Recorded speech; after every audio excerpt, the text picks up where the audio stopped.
Welcome to numerology with Deepika. और आज का वीडियो उन सारे नए पेरेंट्स के लिए है जो अपने बच्चों का नाम डिसाइड कर रही है और कंफ्यूज्ड है कि कौन से अल्फ़ाबेट से बच्चे का नाम रखना चाहिए। तो आज का टॉपिक है पावर ऑफ नेम न्यूमरोलॉजी।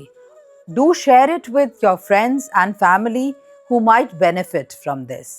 हमें पता है कि डेट ऑफ बर्थ बच्चे की फिक्स्ड है, तो हमें जो नाम रखना है या जो अल्फ़ाबेट से स्टार्टिंग नेम रखना है तो वो इन सिंक करना है डेट ऑफ बर्थ के साथ, ताकि सारे ही sectors, whether it is health, wealth, relationship, career और एजुकेशन, तो ये सारे ही सेक्टर्स पॉजिटिवली इम्पैक्ट करते हैं। मूलांक 1 वालों के लिए जिनका date of birth 1st, 10th, 19th या 28th है, ध्यान रखना है कि उनका starting alphabet of name P पर नहीं आए, क्योंकि वो नंबर 8 पे आता है और 1 और 8 एंटी है।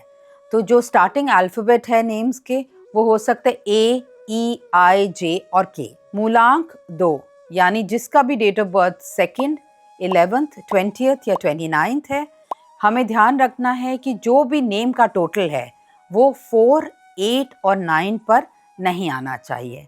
और जो स्टार्टिंग अल्फ़ाबेट्स हैं नेम के वो H, N, U, V पर आएंगे तो बेटर रहेगा। मूलांक 3 यानी जिसका भी date of birth 3rd, 12th, 21st या 30th है, हमें ध्यान रखना है कि जो हम नेम का टोटल है वो नंबर 6 पर नहीं आना चाहिए। और न्यूबॉर्न का जब नेम डिसाइड कर रहे हैं तो उसका starting alphabet A, H, J और S पे आएगा तो बेटर रहेगा। मूलांक 4 यानी जिसका भी date of birth 4th, 13th, 22nd या 31st है, तो उनका जो नेम का टोटल है वो 2, 4, 8 और 9 पर नहीं आना चाहिए। और न्यूबॉर्न का जब हम नेम डिसाइड कर रहे हैं तो स्टार्टिंग के अल्फ़ाबेट्स जो हैं वो A, H, U और V पर आएंगे तो बेटर रहेगा। मूलांक 5 यानी जिसका भी date of birth 5th, 14th या 23rd है एनी मंथ, तो जब भी हम न्यूबॉर्न का नेम डिसाइड कर रहे हैं जो नेम का टोटल है उसको 8 पर नहीं आना चाहिए। और हमें स्टार्टिंग का जो अल्फ़ाबेट है ध्यान रखना है कि जो फेवरेबल अल्फ़ाबेट्स हैं वो हैं H, I, J और S। मूलांक 6 यानी किसी भी मंथ का जिसका date of birth 6th, 15th या 24th है, तो हमें कोशिश करनी है कि जो भी हम नाम रखें उसका टोटल 3 पर ना हो, क्योंकि हमें पता है 3 और 6 एंटी है, तो जब 3 और 6 होते हैं तो 36 का आंकड़ा होता है। जो फेवरेबल अल्फ़ाबेट है वो है A, I, J, U और V। जिस अल्फ़ाबेट से स्टार्ट नहीं करना है नाम वो है S और P। मूलांक 7 यानी जिसका भी डेट ऑफ बर्थ 7, 16th या 25th है, तो हमें ध्यान रखना है कि जब भी हम न्यूबॉर्न का नाम डिसाइड कर रहे हैं जो फेवरेबल अल्फ़ाबेट्स हैं वो हैं A, N, L, S, U and V। और हमें ध्यान रखना है कि जो अवॉइड करना है अल्फ़ाबेट वो है P।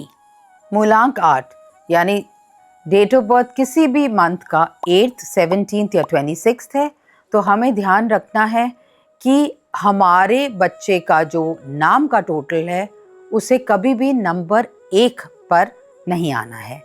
मूलांक 9 तो किसी भी मंथ का जो डेट ऑफ बर्थ है वो है 9th, 18th या 27th, तो हमें ध्यान रखना है कि हम जो सपोर्ट लेते हैं नाम का जो टोटल है वो नंबर 1 के टोटल पे आए या नंबर 5 के टोटल पे आए, तो वो बहुत ही पावरफुल नेम बन जाता है।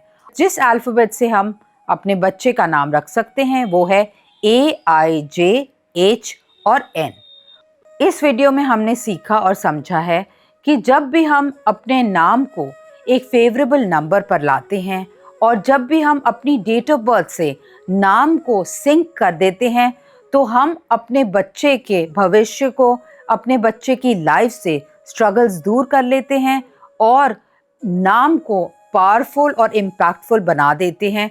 और सारे ही sectors, whether it is health, wealth, relationship, education, ये सारे ही पॉजिटिवली इम्पैक्ट होते हैं। उम्मीद करती हूँ कि ये कंटेंट आपको पसंद आया होगा, और अगर आप चैनल में नए आए हैं तो do like, share and subscribe and share it with your family and friends who might benefit from this video. और अगर आपको कोई confusion है तो आप DM भी कर सकते हैं। कुछ लोग मेहनत से पहचान बनाते हैं और कुछ लोग नेम की वाइब्रेशन से। याद रखिए, सही नाम डायरेक्शन देता है और गलत नाम confusion बढ़ाता है। धन्यवाद।